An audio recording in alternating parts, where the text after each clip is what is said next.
सम्मान और उसकी चमक से सराबोर होकर हर किसी को सुकून मिलता है। इसी कड़ी में नोएडा स्थित मारवा स्टूडियो में 3 दिवसीय 10वें ग्लोबल लिटरेरी फेस्टिवल नोएडा 2024 के दूसरे दिन के दूसरे सत्र में 5वां सूरज प्रकाश मारवा साहित्य रत्न अवार्ड सम्मान समारोह का आयोजन किया गया। भारतीय संस्कृति के अनुसार द्वीप प्रज्वलन और गणेश वंदना के साथ कार्यक्रम की शुरुआत की गई।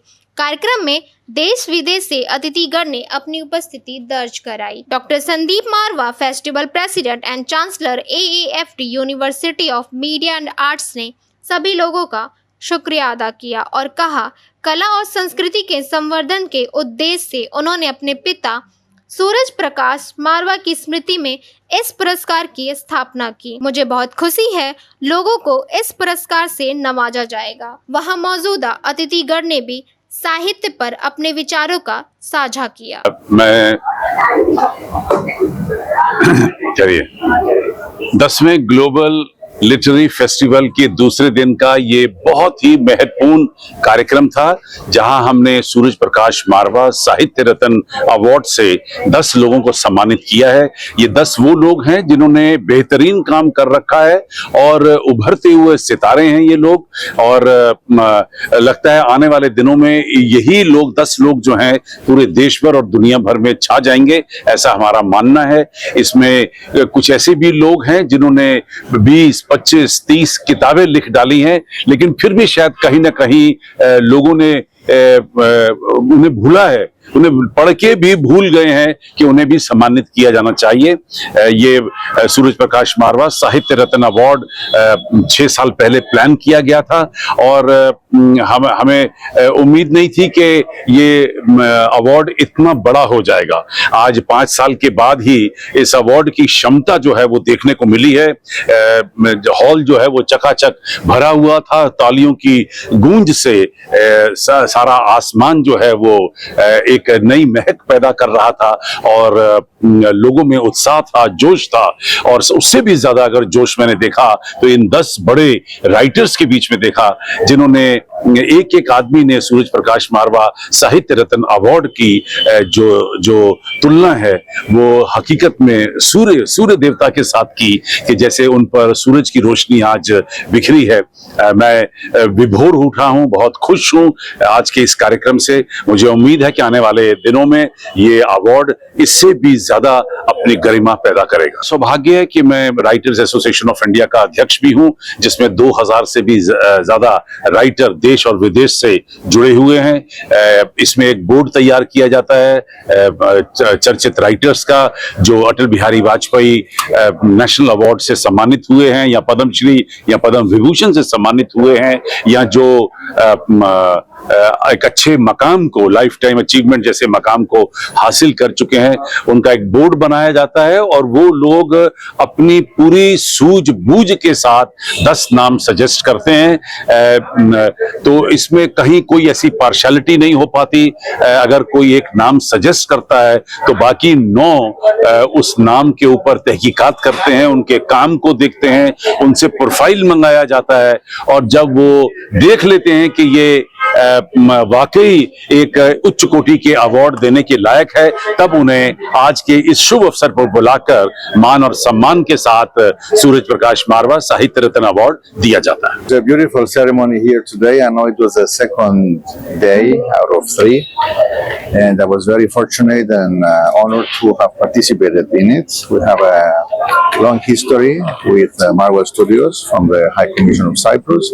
We have already held some events together, and in December we're planning a Cyprus Film Festival here in Noida, and next year we're planning a very interesting and important fashion show from a very well-respected new young Cypriot fashion designer.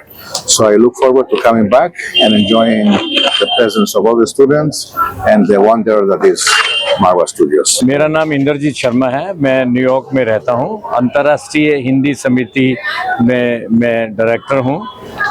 मारवा साहब को मैं बहुत बहुत शुभकामनाएं देना चाहता हूं कि विश्व भर से लोगों को यहां इनवाइट करके इतना बड़ा आयोजन किया है। उनको बहुत बहुत शुभकामनाएं।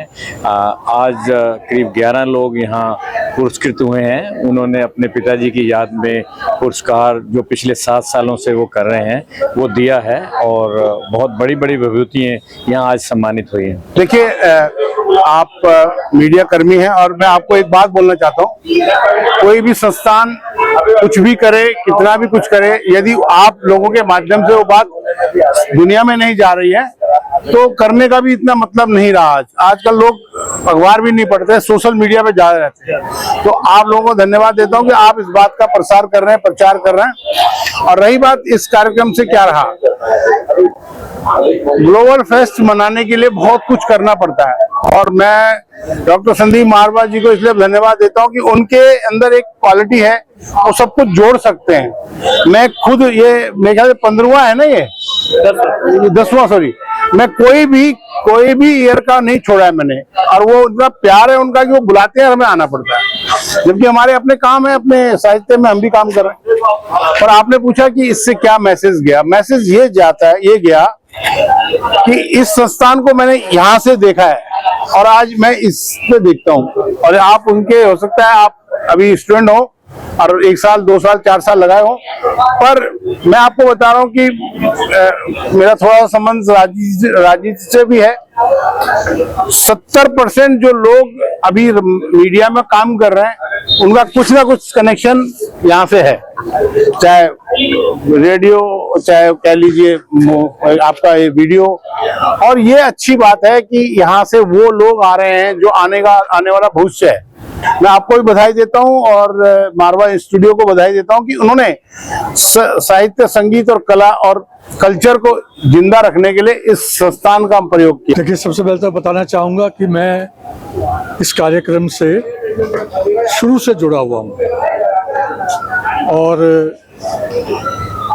यूँ समझिए कि अब नोएडा की एक पहचान ये भी है कि यहाँ मारवा स्टूडियो है और यहाँ ग्लोबल लिटरेरी फेस्टिवल हर साल मनाया जाता है। इस ग्लोबल लिटरेरी फेस्टिवल की एक सबसे बड़ी खूबी ये है, आप सब जानते हैं कि लिटरेरी फेस्टिवल पूरे देश में जगह जगह मनाए जाते हैं, बहुत सारी संस्थाएं हैं, लेकिन इसकी एक विशेषता ये है कि इसमें बहुत ही खुलापन है। इसमें सब तरह के लोगों को यहाँ पर आमंत्रित किया जाता है, कोई भेदभाव नहीं है। और एक बहुत बड़ी खूबी जो पिछले 5 सालों से शुरू हुई है वो ये है कि साहित्य के क्षेत्र में काम करने वाले जो रचनाकार हैं उनको सम्मानित किया जाता है।